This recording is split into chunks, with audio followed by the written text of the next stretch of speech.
Dear students, हम material control पढ़ रहे हैं।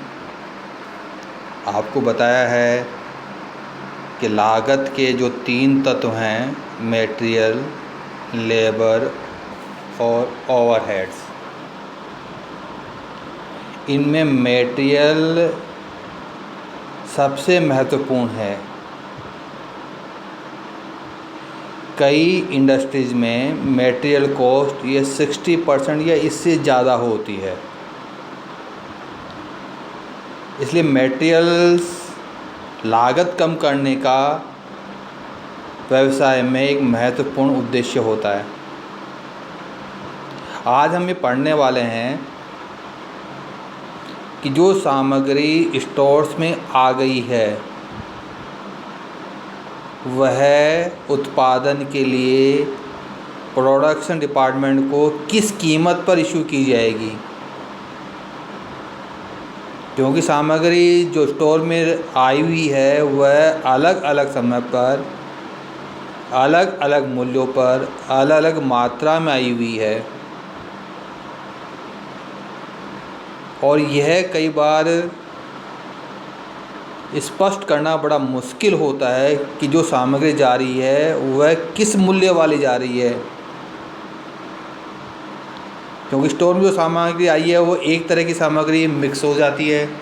तो यह वर्गीकृत करना कठिन होता है कि सामग्री अलग अलग समय पर, अलग अलग मूल्यों पर आई हुई को अलग अलग रखा जाए। इसलिए हम लोग जो सामग्री इशू की जा रही है उसका मूल्यांकन कैसे हो, इसके लिए विभिन्न विधियां दी हुई हैं। मैंने आपको व्हाट्सएप पे इसके नोट्स भी भेज रखे हैं। इन विधियों में FIFO, first in first out, LIFO, last in first out, best stock method, average price method, standard price method, HIFO highest in first out method, ये कुछ विधियां हैं। इनमें से किसी एक या एक से अधिक विधियों का चयन करते हुए सामग्री इशू किस मूल्य पर की जाए ये निर्धारित किया जाता है। ये निर्णय प्रबंधक को ही लेना है कि हमको किस मूल्य पर या कौन सी विधि का उपयोग किया जाना है।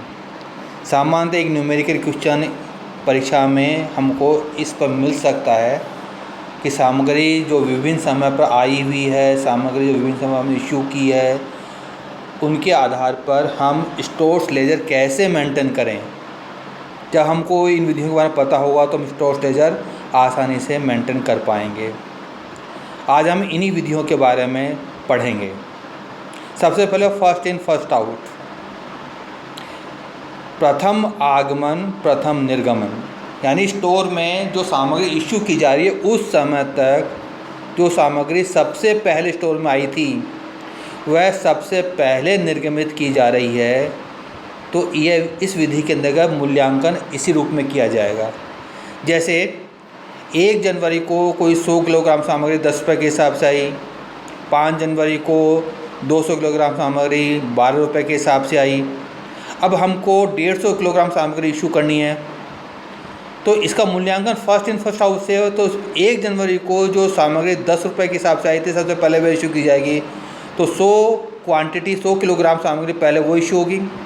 इसके बाद में 150 और इशू करनी है, ये 12 रुपये के हिसाब से सामग्री इशू की जाएगी। इस प्रकार फर्स्ट इन फर्स्ट आउट, यानी जो सामग्री पहले आई वह पहले निम्नलिखित होगी और उसी अनुसार मूल्यांकन किया जाएगा।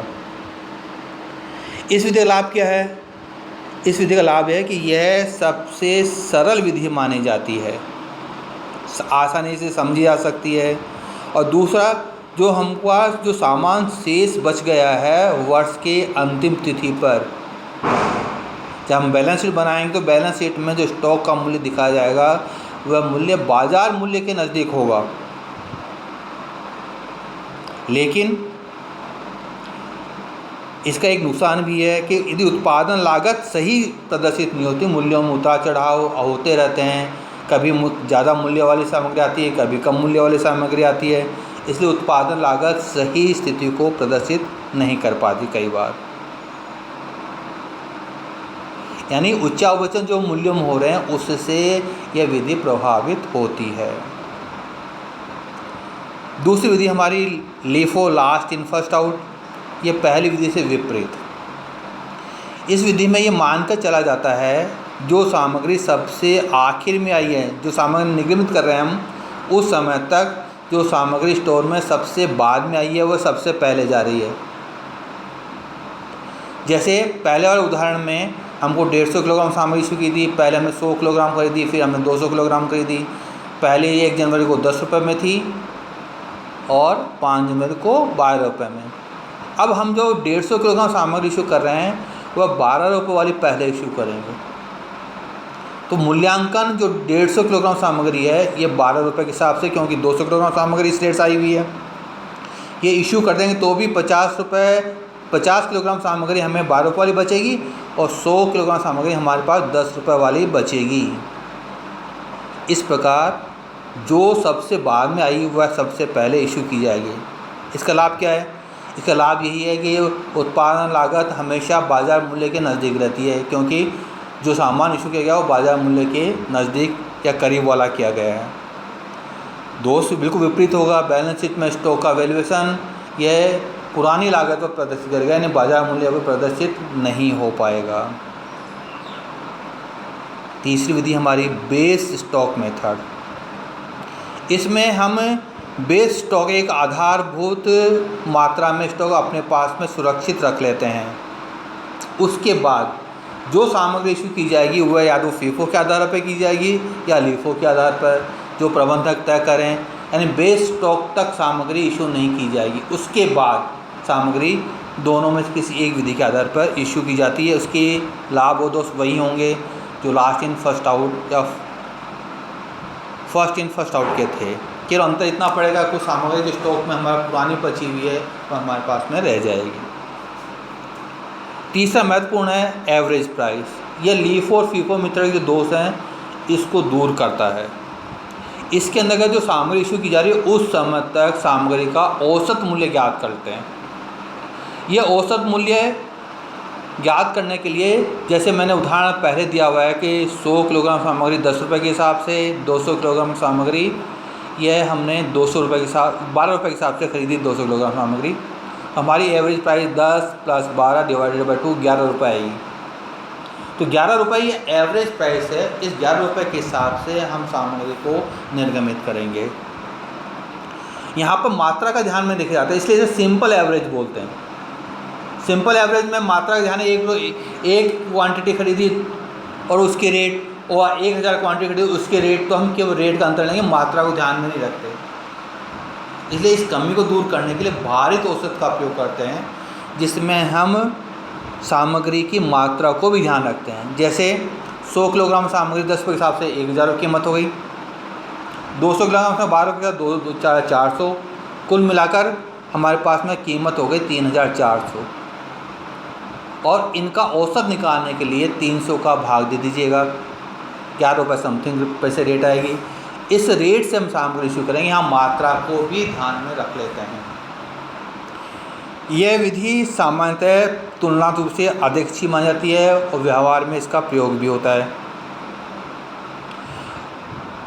इसके बाद में एक विधि आती है हमारी standard price method. Standard price method के अंतर्गत हम कोई एक प्रमाप दर निश्चित कर लेते हैं।